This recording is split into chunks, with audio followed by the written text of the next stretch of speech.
Now this is recording. RTI International Center for Forensic Science presents Just Science.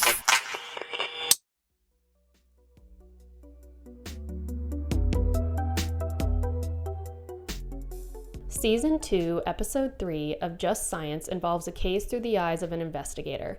Mike Weber, an investigator with the Tarrant County District Attorney's Office in the Crimes Against Children Unit, walks us through a case involving Munchausen Syndrome by proxy. Munchausen Syndrome by proxy is a rare form of child or elderly abuse where a primary caretaker exaggerates or creates their victim's symptoms of illness, in this case through manipulation, deceit, and forgery.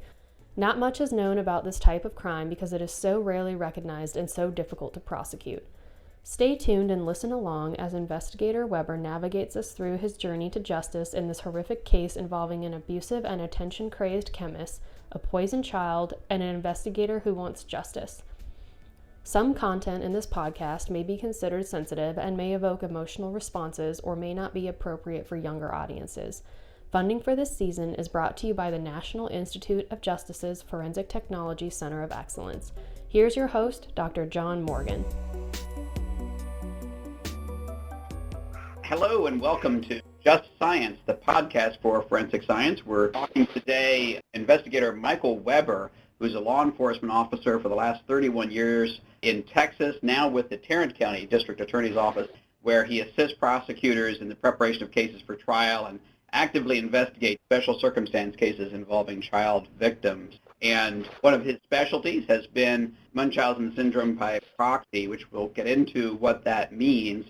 And his investigations have led to 5 convictions for injury to a child and a case that is currently being adjudicated, one under active investigation, and another was referred to another agency out of state. And Mike also has been recently awarded the 2016 Texas Hero for Children Award of the National Center for Missing and Exploited Children. Mike, welcome to the program. Glad to be here. So we're doing this program from our conference in Charleston. We have several podcasts that we've been looking at different issues in victimization.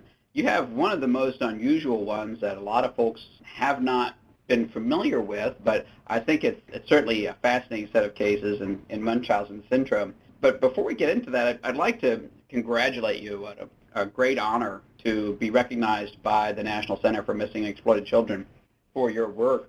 Tell me what that was in connection with. Well, thank you very much. That was in connection with a investigation into a megachurch preacher in Richmond, Virginia.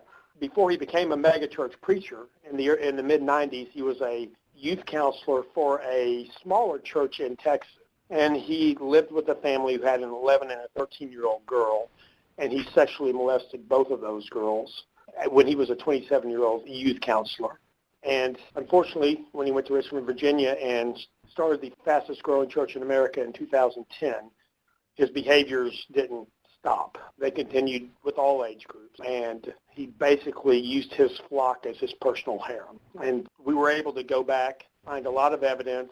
Thankfully, he told his pattern was to admit it, beg for forgiveness, and amazingly, it worked time after time because, again, he was a very powerful person in these people's lives and in their faith. But we were able to get a 40-year sentence for the molestation of the 2 children in Texas who, at the time of trial, were in their 30s and did a great job of testifying. Yes, I mean, 2 of the strongest girls I've ever seen. I kind of expected to meet these girls and expected that, they would not be doing very well in life. And amazingly, through their true faith in God, they were as normal as they could possibly be, despite having parenting challenges from their own parents and what they had gone through with this powerful man in their life. And sadly, a lot of what you see around a case like that is just all too often the pattern. You have somebody who gets the trust of a parent to exploit the child. You have somebody using a position of authority and responsibility to gain power over a family and over a child. You have a case where people don't speak up and get this resolved before there's more victimization. And, it's really sad to see some of that repeat itself. We've seen that in a pattern in a lot of these types of cases. Correct. And I believe, yes, there was another training here this week on something very similar. Yeah, so congratulations. Thank you so much for your work on that. We very much appreciate it. Sure. Thank you. So let's talk about Munchausen syndrome a little bit broadly first. I will tell you that I actually had come across this. I read a couple of health blogs and things like that. One of them actually dealt with Munchausen syndrome, and I learned a little bit about the history of Baron von Munchausen. I don't know, have you gotten into the point where you actually have looked at the history of Munchausen himself? No, I mean, I focus more on the actual crimes. I know that he was a German guy who told some wild stories. Yeah, he was, and so he actually was from the 1700s. He came back from war basically and was just full of all sorts of unusual stories. The one I enjoyed the most, he told about saving himself from drowning by pulling on his own hair. He also talked about flying over battlefields, on a cannonball to check enemy positions. And the town he actually was from in Germany actually has erected a statue to him of him flying on a cannonball. And so it's all about tall tales, as it were. And I don't know how credulous people were in Germany in the 18th century, but now what Munchausen syndrome is in terms of how it's looked on by the medical profession is a very different thing. Can you talk to that a little bit? Sure, and I think we need to make a distinction. There's Munchausen syndrome, which is where a patient presents themselves as ill. And as a law enforcement officer, I don't care about that because you do to yourself what you want. That is a psychological condition. Munchausen by proxy is where you commit this crime on someone in your care. So you're basically giving a false medical history, or you are inducing an illness in your child in order to get procedures done. And I say child, it can be any vulnerable victim. It can also be elderly. It can be a person of special needs, someone who relies on someone else for the reporting of their medical history and for their medical care. Now, in general, it's considered a relatively rare case. You know, we can pretty much assume that it's probably much more common than we know. I would suspect in the elder abuse area, much more than what we know. Do we have any idea about the incidence of it? We don't. There's estimates of 200 to 1,200 cases in the U.S. It's just my personal opinion. I think that's a little low. I will tell you that in our county, which is Tarrant County, which is Fort Worth, Texas, Cook's Children's Hospital services about 1.5 to 1.9 million people. When I started in 2008 at the DA's office, we got a case that came in, and my chief prosecutor assigned me the case. All the surgeries, which can be the actual injury element in these cases, happened out of state. So we referred the case out of state. It was a lot of work. And I came to her and I told her, why don't you give me any more that come in? That was in 2008. She's like, Mike, that's great. I've been here 8 years. We've never had another one. I'm like, well, good. They're a lot of work. We got our next one about 2 months later. In 2009 until this point, there's been 19 that have been reported. I've actively investigated 16. We handed it back to Fort Worth PD in 2016 to start investigating. And I've actively investigated 16, and we filed criminal cases on 7 now, with one currently under investigation. Mm-hmm. And we've had 2 cases last year. Now, keep in mind, this is a hospital that services 1.9 million people, and we're getting an average of 2 cases a year. So I wouldn't call it rare. I would call it very uncommon. Sure. So how do these cases arise? When they first come in is you have a sick child, right? So it must be very difficult to distinguish between a child who is sick because they have an inherent illness and a child who is sick because they've been made sick. Well, and, you know, it's not like we go out looking for these cases. They're reported to us. So someone has to become suspicious. To make that leap in this type of case, it's very important to investigate that if you get the report from a CPS or a law enforcement angle, or even as a doctor, if that report comes to you from a teacher or a nurse. You need to take that seriously, because for a person to make that mental leap in their mind, there's police officers that have a problem grasping this. The reports can come from anywhere. They will sometimes come from our children's hospital doctors themselves. We've had reports from speech therapists, and people ask me often, well, why does speech therapy have to do with this? Well, they do feeding therapy. And one of the most prevalent forms of abuse is really, for lack of a better word, starvation in these cases, but starvation with a plan.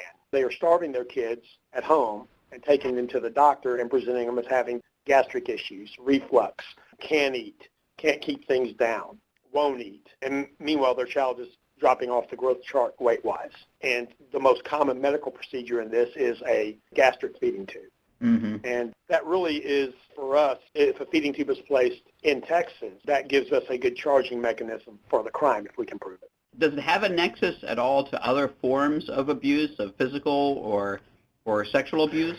I would categorize this as a subset of physical abuse.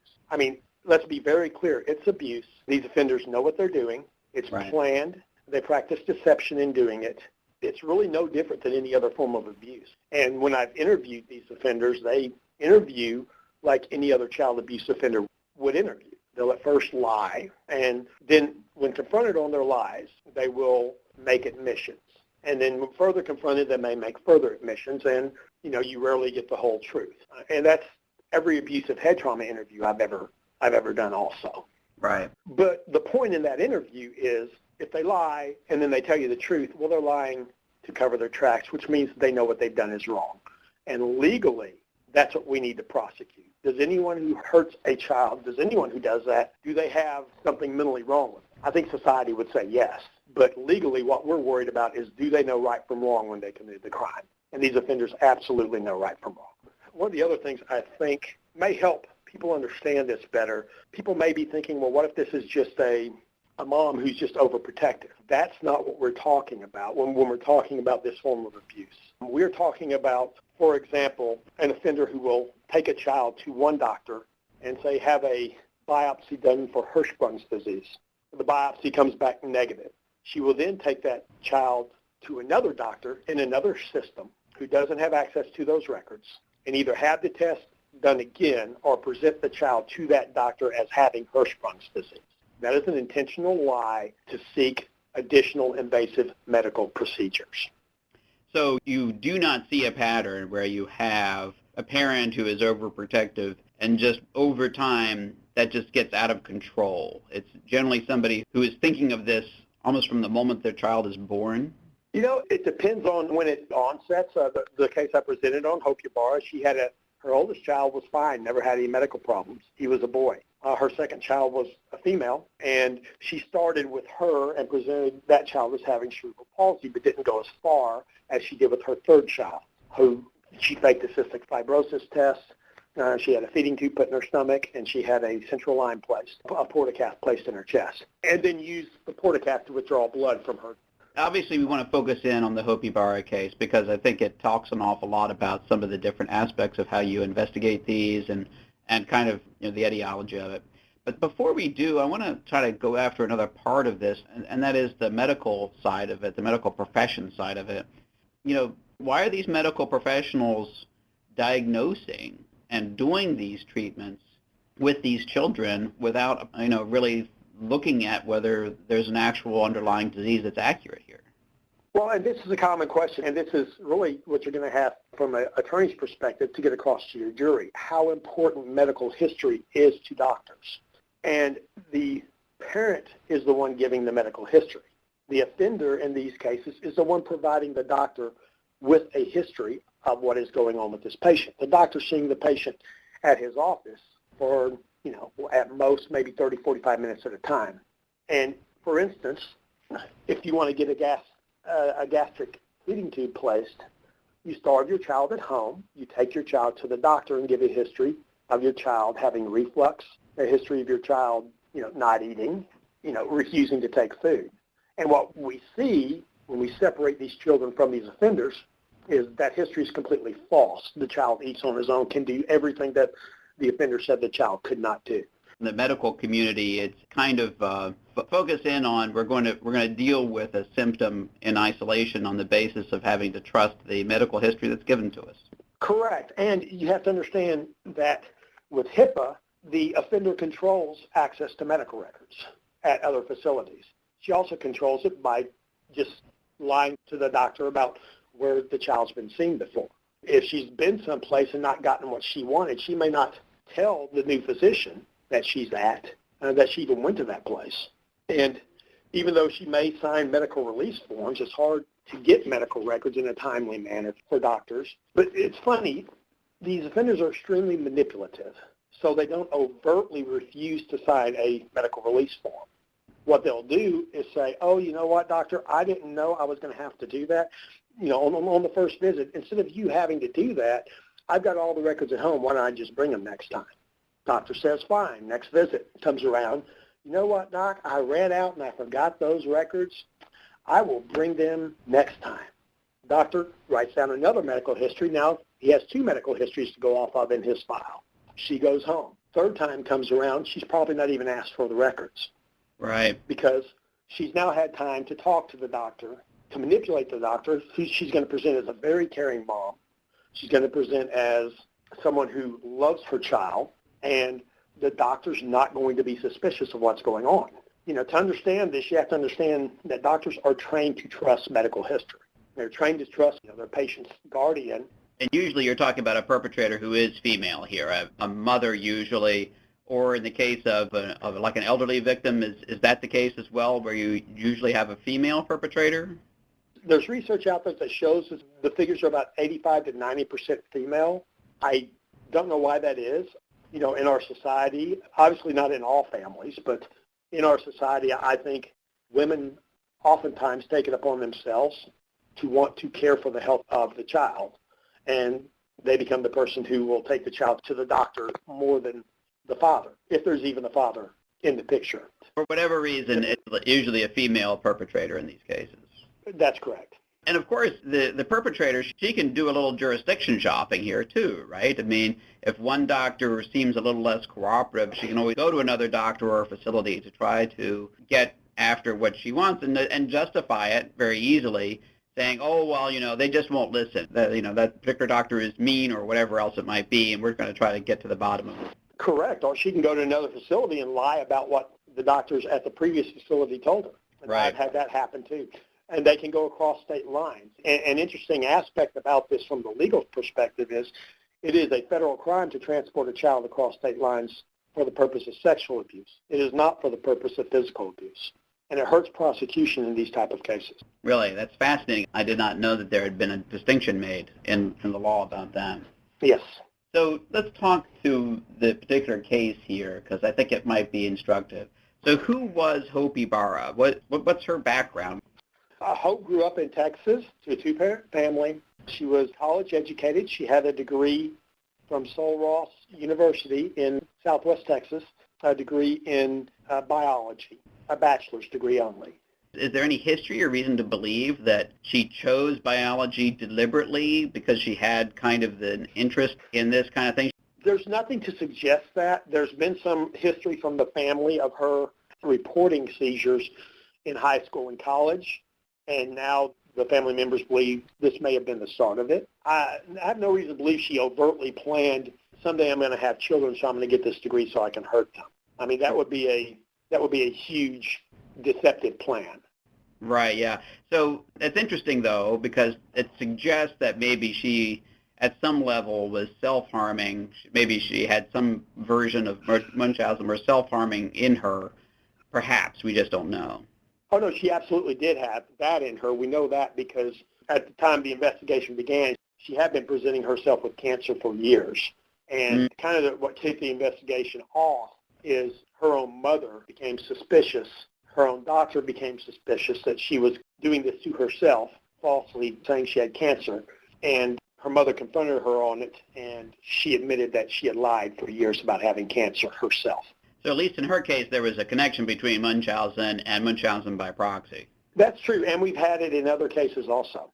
Yeah, it's interesting. I mean, it's sad to say there's a lot of young people who do self-harm. Munchausen, as a particular kind of self-harm, is relatively unusual, but, you can call it what you want. It certainly is almost always a call for attention if it isn't some other things as well, right? Correct, and let's be specific about Hope here. She wasn't self-harming. She was presenting herself as having cancer, but there was nothing wrong with her. The only self-harm she did was shave her head and shave her eyebrows, saying that she was going through radiation and chemo treatment. Right. How much did she actually wind up getting in terms of medical treatment for her cancer, or did she just go around telling people that she had cancer? she never had medical treatment for her cancer. She just went around telling people she had cancer. Interesting. She has this bachelor's degree in biology, and she gets married. She's also working in the field, right? She is. What is she doing in the field? She was working for food testing companies. And again, I'm not a biologist, but for some reason, when they do whatever testing they do, they have access to certain pathogens. And pathogens is probably the wrong term. Certain very bad things they have access to that they use in food testing. For Hope's individual case, the important things she had access to were Salmonella, Pseudomonas aeruginosa, which is actually a gram-negative bacterium, Staphylococcus aureus, which is we all commonly refer to as staph, and Candida albicans, which is some type of fungus. But those four things eventually ended up at her daughter. Right. It's so tragic. I'm guessing it's probably, proficiency testing and quality assurance. The forensic laboratory people who listen to this probably relate to it right away. I'm sure the same thing happens in food safety, that they need that material. So she had this job. She gets married. She has a son, and for whatever reason, she doesn't do this with the son, but she does start it with the first daughter. And do we know how old the daughter was when the daughter was first victimized, and over what period? The first daughter was victimized from, as I recall, from the time she was about 1 until the time the second daughter was born. And she was presented as having cerebral palsy. She had to wear a mucus vest. She had to wear leg braces. And during this entire time, she was underlying a perfectly healthy young girl. That's correct, because when the third child was finally born, by the second child's own report, she had a miracle recovery. And at the time of the investigation, when we did a forensic interview with her, she was very happy to tell us how she was now a gymnast and was very active in gymnastics. So she had this putative, quote-unquote, diagnosis of cerebral palsy, and her mother got involved in local advocacy groups for the disease. Is that right? The middle child had cerebral palsy diagnosis, and there was never a medical test that diagnosed her. Right. That was strictly given by the medical history given by the mother. Right. No doctor ever diagnosed her with cerebral palsy. It was only listed in the medical histories of the primary care provider because it was given by mom. Mom became involved with the third child with the cystic fibrosis. I see. Okay, I'm sorry. I got confused. To some extent, she had victimized the second daughter, but was almost, I hate to say it because it's kind of sick, she was practicing a little bit. She was learning a way of doing this. Yeah, she was perfecting her craft. So the second daughter is born, and the first daughter undergoes this, recovery. So the mother is focusing basically from infancy on the second daughter with respect to the Munchausen by proxy. Interestingly enough, the second daughter was born premature, and as have been in the cases that I've worked, every child but one. Is that where mom got hooked on the attention? It's kind of like the chicken or the egg. Is that where mom got hooked on the attention? Sure. Or did mom do something to cause that child to be born premature? And we'll never know. And the other aspect of this that really, I'm a dad. I have 3 kids myself, and of course very protective of them. But I understand there's a dynamic here. But the father, at first, when this all started to come to light, really did not believe that his wife was doing this. Is that a common thing for the other parent? It is. If there is a father involved, the father is usually completely absent from the child's medical care. In the cases I've had, absent one, the mother has been very overbearing in the parental relationship. The offender pretty much ran the relationship, and the husbands were very passive inside that relationship and just did what the offender told them to do. So what point does the second daughter present as, somebody says, wait a minute here, and there's something not right with respect to this child and how the medical care is going? Well, and she had been diagnosed with cystic fibrosis through a sweat test in Dallas. And I'm sure the forensic people understand what a sweat test is. But for anyone who may not be in forensics, I don't know, so please explain to me.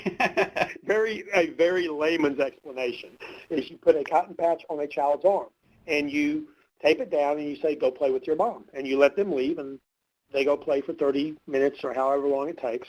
They bring the child back. They take the cotton swab off the arm, and they extract the child's sweat from the cotton swab, and then they test the sweat for sodium levels. And if you're above a certain point, it's a positive presumptive test for cystic fibrosis. And the victim had 2 of those at Children's Medical Center in Dallas. Well, after Hope was found to be presenting herself falsely with cancer, her mother became concerned about her daughter and wondered if she was lying about her daughter also. So she contacted the pediatric pulmonologist at Cook's Children's, and the pulmonologist requested through Dad that Hope bring her child back in for another round of sweat test, and Dad refused. After that, 2 referrals were made to CPS, and CPS forced Hope to bring the victim in for another sweat test. And interestingly enough, the first sweat test came back negative for cystic fibrosis. Cystic fibrosis is a genetic disease. You don't have it and not have it. So after that first sweat test came back negative, they were going to do a second one because medical testing is not 100%. You always want to verify. So they were going to do a second one, and Hope managed to manipulate her way back into the room again, which, again, these mothers are very good at talking to people and getting what they want. She was allowed back in the room for the second test. During the second test, she attempted to tamper with the bandage on the victim's arm, at which point a nurse and a child life specialist immediately stopped her before she could do anything. After she was stopped, she became anxious, agitated, and she told the child life specialist she needed to take her daughter to the bathroom to be alone with her so she could have a meltdown, talking about herself. The child was playing and acting normally. She knew she was caught, and she knew she was in trouble. The second sweat test came back normal, and at that point, I was consulted in because they knew that, there were medical procedures done. She already had a feeding tube. She had a central line. It was going to be a medical child abuse investigation. This week, we will be releasing part 2 of A Mother's Tale. Stay tuned to find out the end to this roller coaster of a case told by investigator Mike Weber.